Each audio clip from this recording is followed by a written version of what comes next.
back to my film and TV channel. You're all staying safe and well. We've got a multi-award winning film today. Yes, quite quirky. I like quirky, as you know. Not everyone does, but I like something a little bit different to the norm, and you can certainly say that about this film.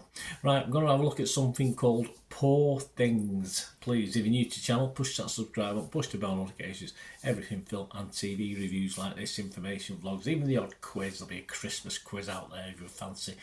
I'm going to look back and test your memory on 2023 films, see how good you are. Some visual images to sort of test your brain as well. So bit of fun.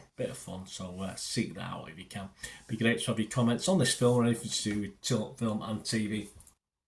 And I will respond or give you a like, as hopefully you'll give this vlog a like as well. It'd be great to hear from you going forward. I do have a little football channel as well on my team, Manchester City, so if you know of anyone, if you're not interested yourself, anyone who might be interested, just give them a kick in my direction. So, right, let's have a look at this Poor Things. It's an 18 rating here in the UK, a restricted rating in the US. Check your territories, but it is an adult film. 2 hours 21 minutes. That's long for me. And it's classed as a romantic, science fiction, fantasy, black comedy film. I'll forget the fiction bit. Science fantasy, say, black comedy film, directed by Yorgos Lanthimos. Yeah, he's quite good. You know him? You know him. He's reasonably well known. And it's based on the 1992 novel of the same name by Alasdair Gray.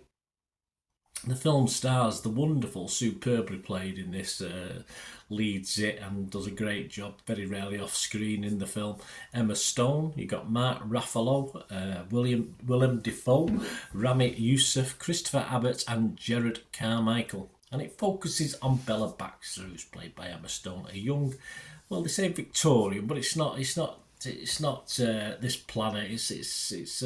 It's like an alternate reality, if you like, but she's classed as a young Victorian type woman who, after being crudely resurrected by a scientist, very Dr. Frankenstein, following her suicide, runs off with a debauched lawyer to embark on an odyssey of self-discovery and sexual liberation. That's where the R-rated and 18 ratings come in. This was released in the US, yes, on December the 8th, 2023, but it's not due for official release in the UK. You might be seeing preview copies, etc., until the 12th of January 2024. So I'm giving you a heads up on this one, guys. Scores as at the 22nd of December 2023, 2 p.m. Rotten Tomatoes, how about this? 245 critics. That's a lot. And it gets a rating of 8.6 out of 10. Flipping heck, 93% positivity. That's impressive, isn't it? There's not many films I've done at all, I don't think, this year. And obviously we're going into next year very soon with that sort of score on Rotten Tomatoes. 227 fresh, but there are 18 rotten, so there were some people who didn't like it. The consensus reads wildly imaginative, it is, and exhilaratingly over the top. It is. Poor Things is a bizarre, brilliant tour de force for director Yorgos Lanthimos and star Emma Stone. I would have to echo that sentiment. Metacritic, the other site we'll look at, yeah, they're equally impressed. 56 critics, all right, not as many, but a score of, yeah, virtually spot on, 86 out of 100. So that ties in with the 8.6 out of 10 on Rotten Tomatoes, which was 93% of the critics, by the way. Metacritic, 52 were positive, 2 were mixed, and a couple are negative. Total Film's Jane Crowther. Of course, I subscribe to Total Film and Empire, so I like to have a look at what they're coming up with. Jane Crowther from Total Film give it 100%. Nothing's worth 100%. A funny, sad, bawdy, beautiful concoction that will haunt and provoke in equal measure. Again, I can't disagree with Jane. John Nugent from Empire magazine also scored it 100% and said, absolutely batshit, utterly filthy and a true original.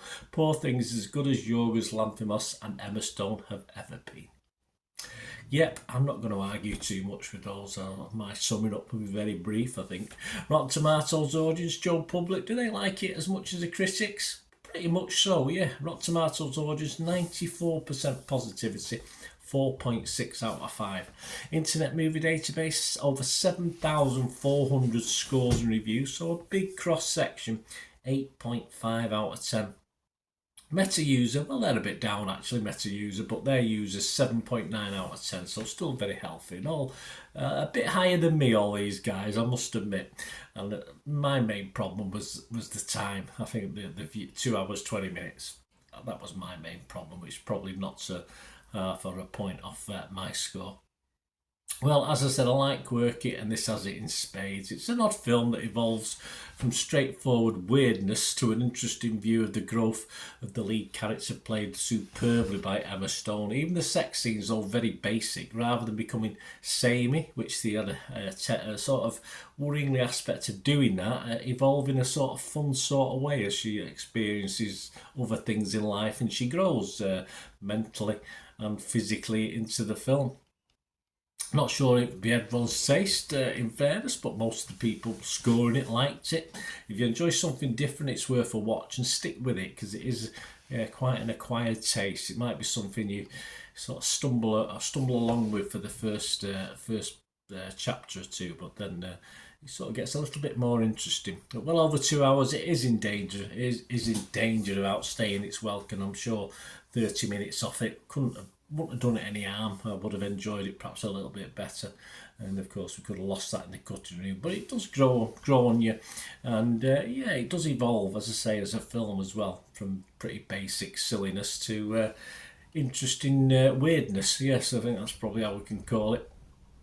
It is strangely good, that's for sure. So my scores, I'm going to be positive. I'm going to be fresh on Rotten Tomatoes. I'm not going to be quite as high as everyone else, as I said, just because of the length of the film, and as I said, the start perhaps wasn't as good as the middle and the end. So I'm going to give this a 7 out of 10, which isn't bad, is it? Let me know what you think, guys. It'd be great to hear from you. So meet again. That's one thing, don't I? Please stay safe, everyone. Bye for now.